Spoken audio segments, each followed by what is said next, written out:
having to deal with situations in his life that he did not expect to happen?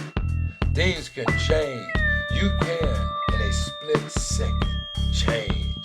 There are things in our lives that we must learn how to deal with. Tonight's title, Homicide Knocking, told by Michael Linsey. Well, hello, Michael Linsey. How are you doing today? Okay, I'll start it again. You're an uplifting human being. I'm doing well. I'm not as cheerful as you, but you lifted my spirits right there. Okay, well, I didn't mean to catch you off guard. It's all good, but you did. Okay. Mike, I know today that we're going to have some conversations. Some are going to be a little touching and all that. But before we get really into the heart of what this interview for us at this time is about, we know you have a lot going on. Could you possibly tell us a little bit about where you come from and some of the things you've done? Sure, I'd be happy to.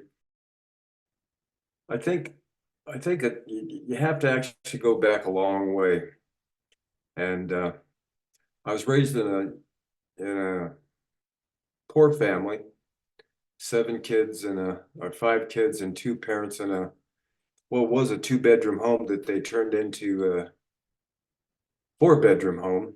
And father was an abusive my natural father died. My stepfather was an abusive alcoholic who tried hard, but he'd been abused. So that's important to understand because parent loss is a multi-generational problem in my family. So my great-grandfather was murdered in an armed robbery in Leadville. So my grandfather lost his father. I lost my father, and ultimately my grandson would lose his mother. So we've had this multi-generational pattern of loss in our family, trying to deal with it. So I grew up, I got in a fair amount of trouble, ended up in the Marine Corps, went to Vietnam, joined the Marine Corps at 17, went to Vietnam at 18, turned 19 in country, was commanding 6 other Marines on a big artillery piece when I was 19 years old. Came home before I was 20, got out of the Marine Corps just at 20.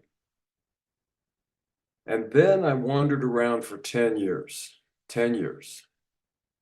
seeking to find some purpose and meaning after what I'd gone through in Vietnam. Because as hard as growing up in that family was, there was no comparison to Vietnam. Wait, excuse me, if I may interrupt. I'm trying to get clarity. You said the home environment was worse than Vietnam. Is that what you're saying? Nope, it's the other way around. Oh, okay. I just wanted to get that straight. Vietnam was if you haven't been to war, it's hard to explain, but nothing is going to affect you like war does. Okay. When I got back, I started looking for something meaningful to do. I had a job a year, 2 jobs a year, moved all over, went to 6 different universities. And then I found a career working with violent offenders. And I understood violence, raised with it, fought with it, understood its effects on people, I understood it. The sad part of this whole journey for me is that somehow, despite the fact that I was training police officers and therapists and judges and lawyers about how to handle violent offenders, somehow one of those violent offenders got into my life with my daughter. And that was a whole different thing. And so I tried to be a dad to my daughter and manage this situation. But what happened was I trusted the system. I trusted that the system would handle this guy. So I did the best I could do. My daughter asked me to support her. She wanted to try to reconcile with this guy. I wasn't wanting her to reconcile with the guy, that they had separated after he had beat her. I had a conversation with him. He promised me he'd leave my daughter alone. 2 weeks later, he ends up murdering my daughter. You're saying that your daughter was in a domestic relationship, Yes. which a lot of people are, and she had been beaten and she got away. And then I don't understand that myself, being that I come from a family with domestic violence. What makes that woman trust or go back? Could you touch on anything that may have wanted her to go back? Well, I think people don't understand that some of those relationships are just unbelievably horrendous, and the woman's trapped there out of fear. And sometimes the person she's in love. She loves the guy, and maybe 80% of the time, 90% of the time, I don't know, a big chunk of the time, he's okay. And they're working on things. And then along comes something, whatever that something is, and the guy proceeds to start using fists and feet to make a point. Get control, keep control, punish, take out their anger on somebody, or they're drunk. And in this case, this guy was a combination thereof of an angry man and a drunk. So she actually went back to him, and then she separated from him again. And I left that piece off because I haven't told this story in a while. So then she left, but when she left the second time, she didn't tell me. I didn't know that she had separated, and I didn't know that things had escalated again. I believe that she and my ex-wife and my mother, the three of them, didn't tell me because they were afraid of what I would do. And I would have gone down there and I would have intervened in a number of ways had somebody told me that this thing had escalated again. I didn't know that until I received a call at 8 o'clock in the morning from my mother. And at that point, it was too late because my daughter had been shot dead, and my grandson, who I adopted, became later on had been shot. So he shot my ex-wife, severely injured her, shot my daughter, killed her, and one of the bullets went through my daughter and hit my 2-year-old grandson and severely injured him.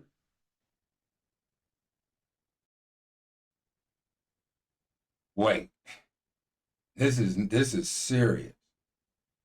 I mean, this is. I wasn't a, when I met you and talked to you and heard about this, and we were going to talk. I just really thought your daughter and what you're going to tell us. I did not know that in this one incident, your grandson, your wife, and your daughter was all involved in this shooting. Man, and your daughter passed. Your grandson, was he okay? He almost died again not from just a gunshot wound, but he developed a massive infection. He was in Children's Hospital for a long time, almost died from that, from the infection. And he's fine now. He has a learning disability from the injury, but he overcame it. Amen. He overcame it. He's doing well. My ex-wife died some almost 30 years later. She had been severely injured, and the injury caved away one night in the brain. The scar tissue and all of that ruptured somehow, and so that bullet took almost 3 decades to kill her. So 8 o'clock, you get this news, this terrible news. Okay, pick us up from that. I get the call at 8 in the morning. My daughter's been shot. So I get in the car, drive to Colorado Springs to finally get into the hospital where my grandson is, because he's in ICU and they're stabilizing him. Mm. So I go in and he's got tubes running in him everywhere. So I spent the next several days just holding him in the ICU. And then the legal processes, of which there were numerous, all of a sudden I've got social services has custody of my grandson. The legal system has custody of the shooter, Eric. And I'm getting calls from 2 gazillion places. And so can't work, obviously, because I've got this injured 2-year-old that I'm holding. Have to go to these meetings with social services. Long process, they put me in the line to get custody of my grandson. So I got temporary custody. Then I had to go through the process of getting permanent custody. So all of that's going on. So there's this barrage. I'm not working, I have no money. So I'm going through savings, borrowing money on my house. Eventually lost everything because I wasn't able to work. I hadn't planned on inheriting a 2-year-old, an injured 2-year-old on top of which. Got a lot of support from the community, a lot of support from my friends. Eventually I was able to go back to work and rebuild my career, but it was never the same. And quite frankly, I had to eventually quit working with violent offenders because it got to the point where I didn't have any patience for it. And so it wasn't healthy for me and it wasn't healthy for them. So when you say you didn't have patience, would that be because resentment or anger, or Oh, what I do was you? angry. You were angry, and Still am. I can feel you, man. And when you have those kind of feelings, and maybe this might, I don't know if you really want to answer this, but from my experience and what you're saying, it's like it would drive you to want to kill. Absolutely. I mean, literally kill. Absolutely. So you get back together, you start working again, pick us up from there. Well, I tried to work with violent offenders for several years afterwards. I really tried to work through it, thinking that I had the skill set and I could save lives. But I became it became too personal, and I started trying to save too many lives. I began to feel responsible for everybody and everything. And so I actually developed a thing that I had to overcome called repetition compulsion, where I started trying to save everybody and everything, trying to get a different outcome, which is not a healthy approach to trauma. You can't do that. You can't find a way to heal trauma that way. I finally quit. I moved to Florida. I ended up working for them. Yeah, I'm laughing. It's because it's crazy, but I ended up working for the Miami Police Department as a non-sworn specialist. And I created the Threats Management Intervention Unit with the City of Miami Police Department.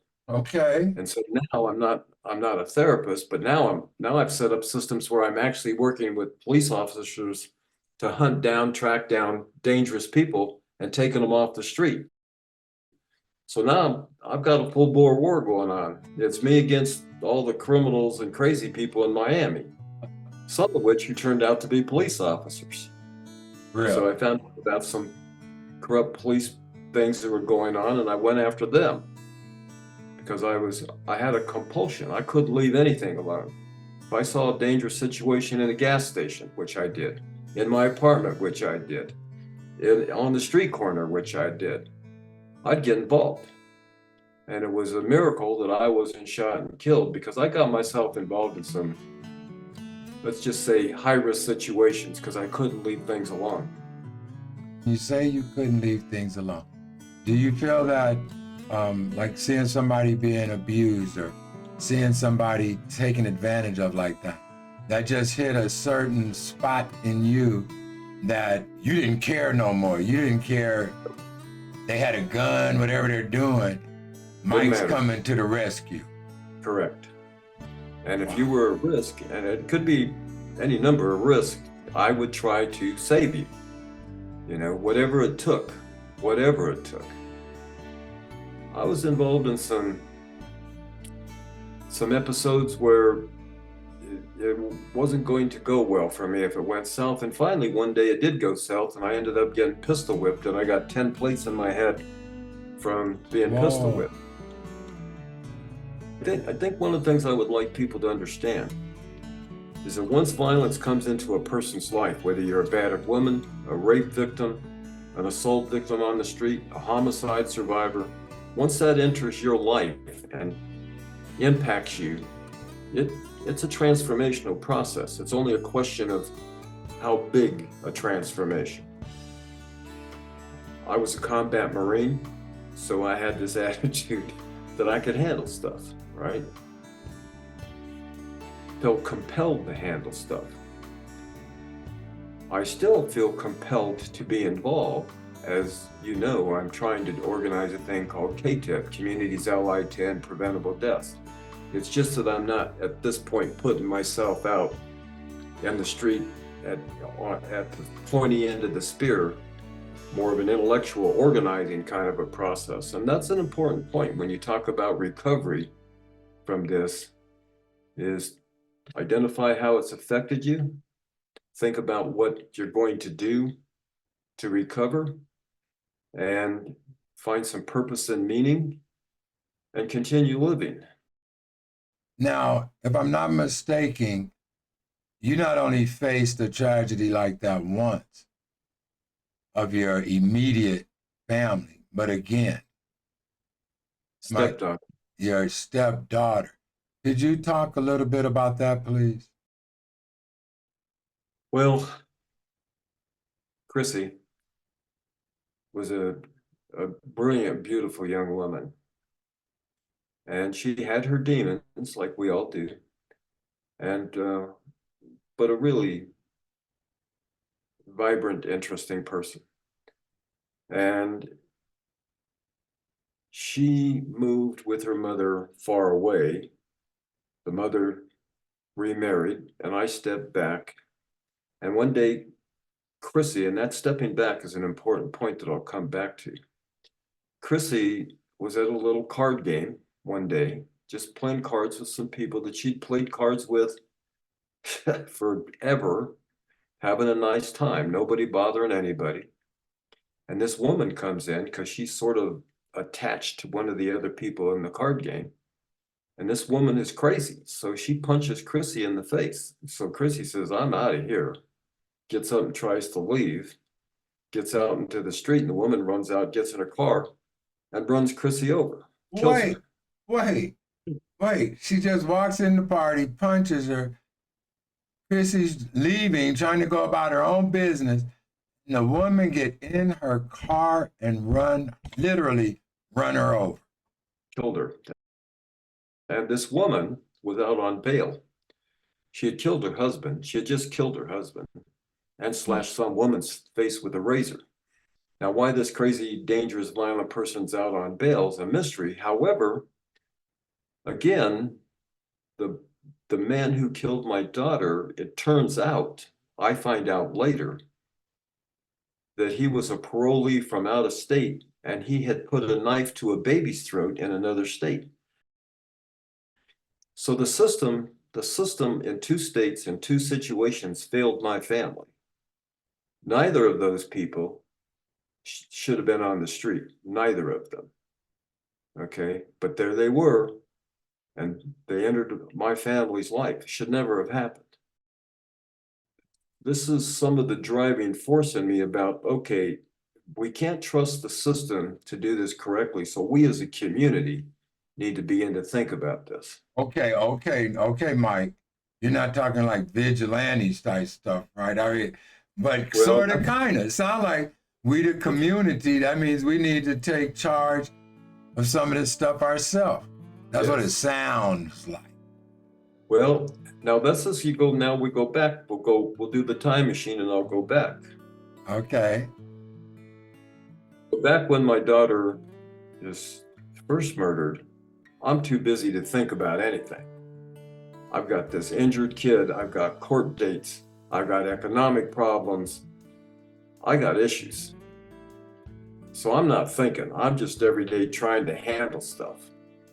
Once I get it all kind of handled and things are coming back together and I'm functioning in a more stable way, quite frankly, I was as homicidal as you can get. Frankly, I hear you. if another person had messed with my family again at that point in time, there wouldn't have been, oh, we'll let the system handle it, because I was not going to let another person get killed. That was it. So, but at a point, I had to choose. I had to choose to be a vigilante and violent, or I had to choose to try to do something constructive. For a while, that was a daily choice. How will I behave today? But after a while, as I continued to work on it, spiritually, therapeutically, professionally, I'm engaged with raising this 2-year-old. I began to build a life. Now, here was the big turning point. And this is just me, because every survivor has to find their own path. There's no single path here. For me, the turning point was when I accepted one thing, that every single thing that I would have, do, experience, and accomplish was the result of my daughter's death, and that I would have to accept the good and bad of that, because there was good things. There was enjoyment, there was pleasure, there was hope. She's dead, but the things that came to me, good things that came to me, all came to me because my life got changed and I got diverted because of my daughter's death. So once I realized and accepted that that's okay, it's all right. I have a right to go on living, and that I didn't need to take my anger out on the world, but I needed to do something. The whole homicidal side diminished and declined. Now, So, frankly, wait, if somebody hurts my family again, I'm not making any promises, but I'm not going to do anything proactively. but I think I have that. I think I have that point very clear, and I understand that. So, but what I wanted to ask you, this homicidal maniac that was contained in that vessel, Yes. that how did you turn that around to be helpful to other people, to get, I did hear you mention that anger is not all the way gone. There's something that is not going to go away. Correct. I mean, that's a void that will not be filled. Correct. And yet you handle these, what can I call them? These tragic moments where you're not like bitter, you're not like trying to go after people, but you're being real about the system. And we know how many times people are walking around that need to be locked up.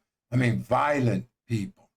And you were getting ready to get started into some of the things that you do to counteract those kind of feelings and emotions, and some of the organizations that you're putting together, and what your goal is at this time, going through all of that. You want to have an organization to do what now? Communities allied to end preventable deaths, homicide, suicide, and drug overdose deaths. Because we have the ability to save people's lives, and I mean we, collectively we. What we don't have is the political will to do the hard work, people are willing to virtue signal and, say the right things and put on a show. But to really make this change, it's going to take some hard work. Systems are going to have to change their behavior. Okay, the education system's got to stop failing kids and making excuses. The criminal justice system needs to start working in a more humane way, one individual at a time. Criminals are not all the same. Violent offenders are not all the same. Okay, each individual situation, each person, we need to take a far more individualized approach to this. Okay, and we need to save it, especially youngsters, especially young people. We need to save as many as we can by putting the resources into education and real opportunity, not fake opportunity, because we've got a lot of fake opportunity out there, trust me. Oh, yeah. And start lifting people up. And as we find those folks who are so damaged and so injured and so broken that they're too dangerous, well, we can put them in a humane place, okay, out of society. Prisons don't need to be some hellhole, okay? I'm really trying to organize to do serious, and I mean serious, deep system change, because you look at what's going on. Do you know that over 240,000 African-American youngsters, mostly youngsters, well, I'm old man, so if you're 35 or 40, you're kind of a youngster to me. I know that's not true, but feels that way. 240,000 plus or minus a few African Americans have been murdered in the last 30 years. Another 130 or 140 have gone to prison behind that. So we're talking about taking almost 400,000 people, a whole city of people off the street. Okay, that's about something. That's about something going on in our society. Now, take that number and double it, you get the Hispanics and the Caucasians. That's just homicide. Suicide and drug overdose deaths were into equally big numbers. So hope, where's the despair? Where's the anger? Where's the absolute sense of disconnection coming from in this society that people are dying at this rate in these ways? We have to really begin to go back and evaluate our society at its core. And I don't mean repeating the same politically correct narratives. I mean taking a deep look and see if we can find out what's really going on. Right. I developed this commitment. I started working on this 8 years ago. And I couldn't believe that for 8 years, we've been letting tens of thousands of people die. No matter how many times I'd bring it up, people go, well, that's kind of how it is.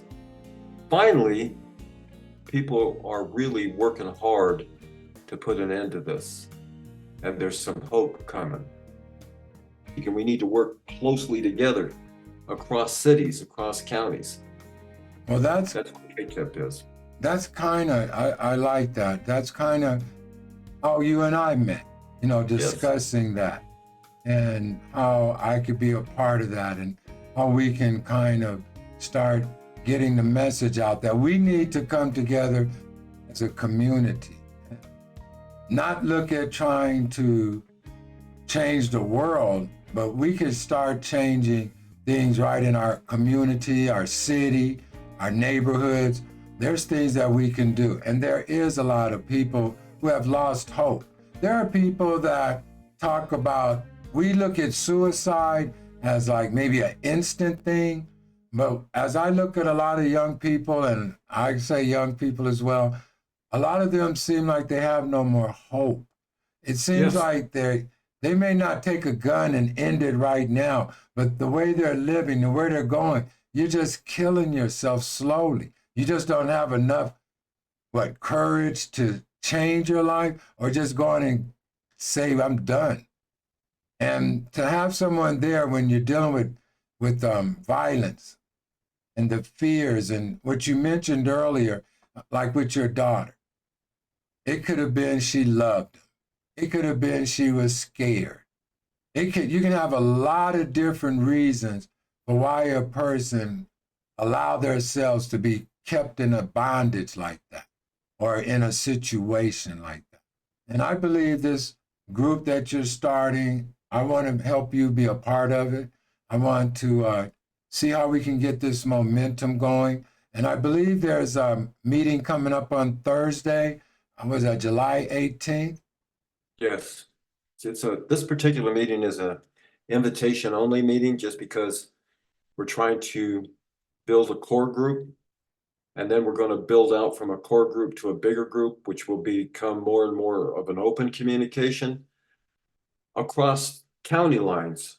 So that eventually the people up in Cripple Creek, Colorado, because I'm working with the people in Cripple Creek. Okay, they've got a problem not dissimilar to except that they're poor and they don't have any resources. I know people think they're not, but they are.